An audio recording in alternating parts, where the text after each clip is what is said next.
നമസ്കാരം കേട്ടാ. നീറ്റ് പരീക്ഷയ്ക്കെതിരെ സമരം ചെയ്ത പാർട്ടാ പാർട്ടികളുടെയും കോൺഗ്രസിന്റെയും ഇടതുപക്ഷ സംഘടനകളുടെയും ലക്ഷ്യം നീറ്റ് പരീക്ഷയിലെ വിദ്യാർത്ഥികൾക്ക് നീതി വാങ്ങിച്ചു കൊടുക്കുക എന്നതാണോ?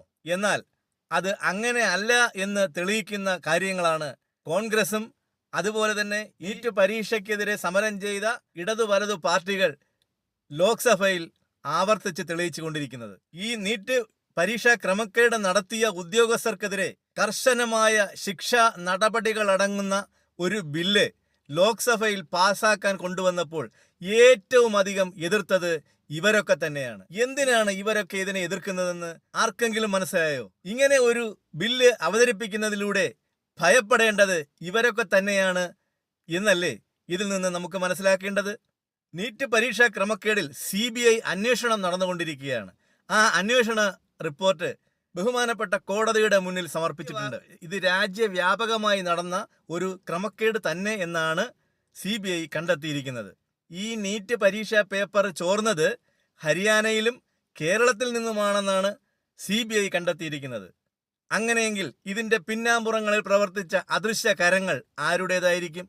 ഇങ്ങനെ ഒരു വിഷയം ഇവിടെ കൊണ്ടുവന്ന് ഇതുയർത്തിക്കാട്ടി ഈ രാജ്യത്ത് പ്രക്ഷോഭം സൃഷ്ടിക്കാനുള്ള ഗൂഢാലോചനയുടെ ഭാഗമല്ലേ ഇതെന്ന് സംശയിക്കേണ്ടിയിരിക്കുന്നു.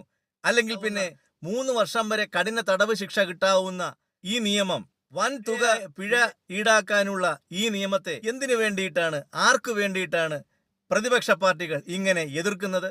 ഇതൊരു പ്രസക്തമായ ചോദ്യമല്ലേ? ഇവർക്കൊന്നും വേണ്ടത് ഈ പരീക്ഷ എഴുതിയ കുട്ടികൾക്ക് നീതി നേടിക്കൊടുക്കുക എന്നുള്ളതല്ല. ഇവർക്ക് ഈ വിഷയത്തെ ഇങ്ങനെ നീട്ടിക്കൊണ്ടുപോയി ഈ രാജ്യത്ത് കലാപമുണ്ടാക്കാൻ ഇറങ്ങുക എന്ന ഒരൊറ്റ ലക്ഷ്യം മാത്രമേ ഇവർക്കുള്ളൂ. അല്ലെങ്കിൽ ഒന്ന് ആലോചിച്ച് നോക്കൂ.